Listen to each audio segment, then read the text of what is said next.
Do you want some dog food? You want some or not? Let's go. Come on, let's get some. Not that gross stuff. Hey guys, it's Brian with Retired at 40. I've been waiting a while to do some freeze-dried dog food. So freeze-dried dog food has been coming up a lot lately through the Facebook group. A handful of weeks ago, you couldn't find dog food or cat food or pet food in general. The store shelves were pretty much empty. So I've come up with a great balanced recipe for my dog and cat. Let's go make some freeze-dried dog food.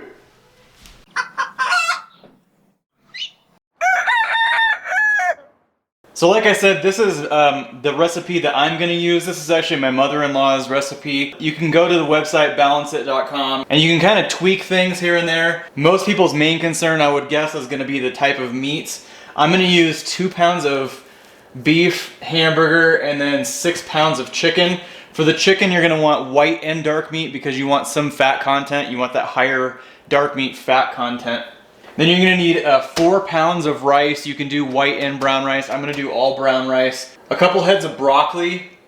I'm gonna do anywhere from 4 to 6 ears of corn. You can also use canned corn, obviously. I'm gonna do 2 pounds of pure pumpkin. I'm gonna do more pumpkin than sweet potatoes because I only have 6 sweet potatoes. Normally I would use 10 sweet potatoes, so I'm gonna do a little extra pumpkin this time.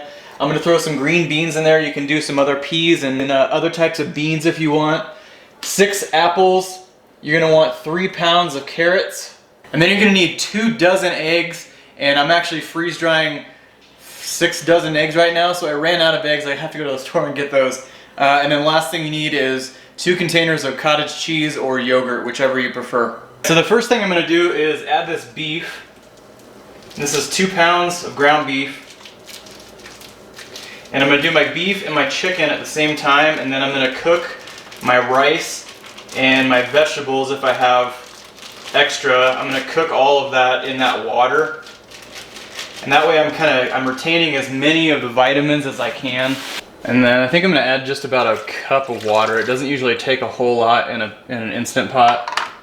While we're waiting for that, I'm going to take the ingredients that don't need cooked, which would be the pumpkin and the green beans. And I'm not sure really how this is all going to fill these trays, so I think I'm going to divide everything that I'm cooking into 4s, and then I'll make 4 basically small batches, which won't really be that small.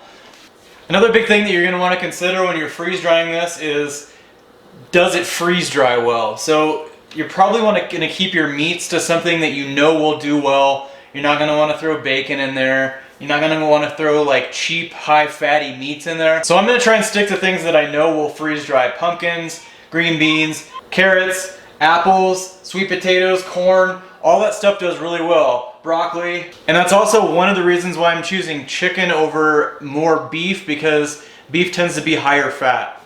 Alright, next I'm going to dice up my apples because I'm going to throw them in the Vitamix along with anything else that's soft enough that I can put it in the Vitamix. You want to keep your amount of food that you boil and cook to a minimum because you're going to lose some of the vitamins, and then you're also going to lose a little bit of vitamins and nutrients when you freeze dry. My mother-in-law's dog eats this food exclusively, and she says that it'll last about 2 weeks. So I want to, just in comparison, I want to do a total cost analysis of what this costs to make. So make sure you watch this video to the end. I'll do a total cost analysis for what a 2-week supply will cost you.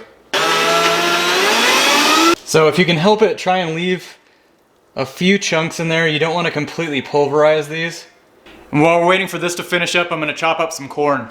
So normally I would probably just do canned corn, but there was a sale on fresh corn, and I figured fresh is always better than canned. So Murphy's getting the good stuff. So I also went ahead and diced up the broccoli, and then I'm going to do the carrots next. I think on the carrots I'm just going to take off the rough edges, and then we'll cook them that way. My mother-in-law likes to bake these just to keep as much nutrition in them as you can. And really, if you can do that with any of the vegetables, that would be the best. And then next I'm going to do the same thing with the sweet potatoes.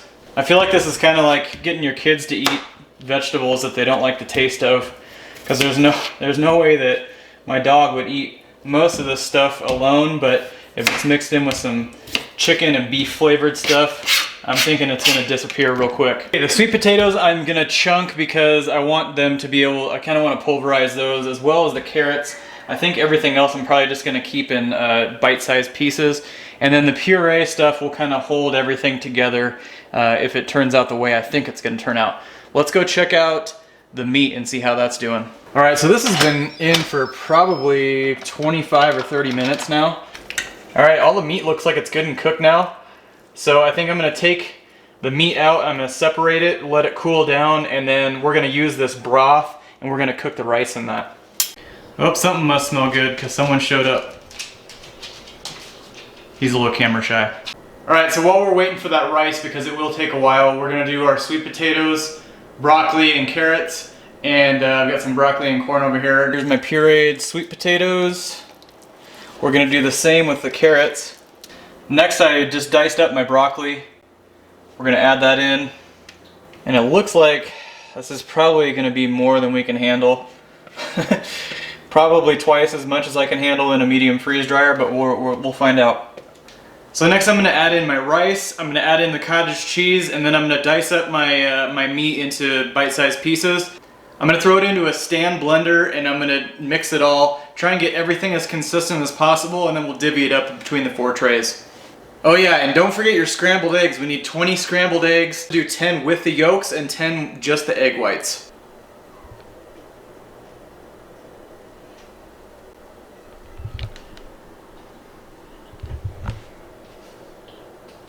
This looks better than my dinner tonight. All right, so I'm using brown rice, and you're always gonna do a 1-to-1 ratio. So 4 pounds of brown rice should be 12 cups.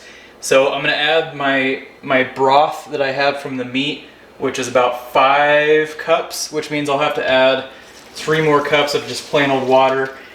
So I was really hesitant whether or not I would use the broth from the meat because it does have a pretty high fat or grease content. But I really just want to do it just to see if it can be done, because if it can be done, it's a huge win. So I'm going to go ahead and put my lid on, set my Instant Pot for 22 minutes, and I'm going to keep my fingers crossed. And this is a whole lot of rice. It probably is going to taste good for a dog too, because it's absorbed in all that meat flavor. As I mentioned earlier, you probably want to cut, unless you have a lot of workspace and multiple trays, I would probably cut this recipe in half. You can see I haven't added the cottage cheese yet, I haven't added the rice, and I haven't added the eggs, and these trays are heaping. All right, last we've got our 2 dozen eggs. I'm gonna see if I can scramble 2 dozen eggs all at the same time. Give it the old college try. Well, I fit all of it from 1 tray in, with the exception of the eggs, because I'm waiting for them to finish up. Looks really good. The consistency is great. Can you scramble 24 eggs at a time? Yes. Let's add the eggs in. That's the last ingredient. Get these babies mixed up and finally get to freezing this stuff. So there's our finished product until it goes into the freeze dryer. I got 4 full trays, and I got 2 of these big containers left. So I think if you have a medium size, I would say split that recipe in half unless you're gonna do a double batch. That was a ton of work, and I dirtied pretty much every dish in the house. But it's not about me, it's about the dogs. Before we get too far, I'm gonna weigh these. We've got 5 pounds, 9 ounces, 5 pounds, 10 ounces, 5 pounds, 13 ounces, and 5 pounds, 10 ounces. So that's pretty darn close. In goes the pet food. Hopefully we'll have happy pets soon. I'm so excited for this batch. It took 52 hours, and the recipe I gave you will actually fill 8 trays exactly. So I have 4 trays in here. I have 4 more that are ready to go. Looks real good. Okay, so our finished product is 2 pounds, 12 ounces, 2 pounds, 12 ounces, 2 pounds, 10 ounces, and 2 pounds, 12 ounces. So very consistent. That'll make it easy to reconstitute. It freeze dried excellent. It's exactly the way you want it. It's really nice and dry. Make it store really nice. It'll make it rehydrate really nice. I'm gonna take 1 tray and I'm gonna put it in one of these large size bags, and that way I know exactly how much water needs to go into the whole thing. All right, I've got these all into 4 different bags, one for each tray. I'm gonna go ahead and seal these all in Mylar, and then I left a little bit out for testing. He knows what's coming.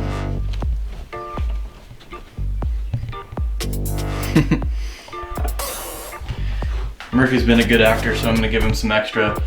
Normally, I think a dog his size would probably get just over a cup twice a day. And you've got to think that this is probably a lot better on a dog's digestive system also. And I can hear him licking his chops over here, so it must smell good. Well, I guess that answers that question. He likes it! Murph, that only took you like 10 seconds to eat. Well, the dog food seems like it works really, really good. I'm not gonna lie, it's a ton of work to make it. I do think that double batch, I think that would last probably 2 to 3 weeks, maybe a little bit more. If you made any of this dog food, let me know in the comments section. I'd love to hear your thoughts and if you've tweaked anything. So we know that it tastes good, which is really important, but how much is this gonna cost as opposed to buying this off the shelf? So I measured all 8 of my bags, and they're all right around 16 ounces or 1 pound, which works out really perfect because a 1 pound increment is how they sell the pre-packaged stuff that you buy at the store. I did some quick research, and freeze-dried dog food is extremely expensive, especially considering how far it goes, or I should say how far it doesn't go. So for a dog about Murphy's size, which is 60 plus pounds, you're only gonna get about 4 meals or 4 days worth of food out of that 16 ounce bag. Each bag on average is about $30 to $35, which means that each meal is $7 to $8. Here's my grocery list of what I bought for my ingredients, so let's break it down. I totaled up my grocery bill and I came up with right around $84. That's using almost everything as fresh ingredients, even corn on the cob, like straight off the cob. This is high quality meat, it's not low quality. And I figured with 2 batches in the medium freeze dryer at about 50 hours, you've probably got $6 or $7 worth of electrical costs. So that means our total for 8 16 ounce bags is about $91. So that means that each bag is less than $12 in comparison to $30 to $35. It's pretty huge. It is a lot of work, but I think if you make them in big batches and it's something that you already buy for your dog, or you're thinking about changing your diet for your dog, it's going to be a good savings for you. The taste is really good. You know all the ingredients are fresh. I hope you found this video helpful. If you did, make sure you hit the like button until it turns blue. In the meantime, this is Retired at 40. Remember to live life simple, and we'll catch you next week.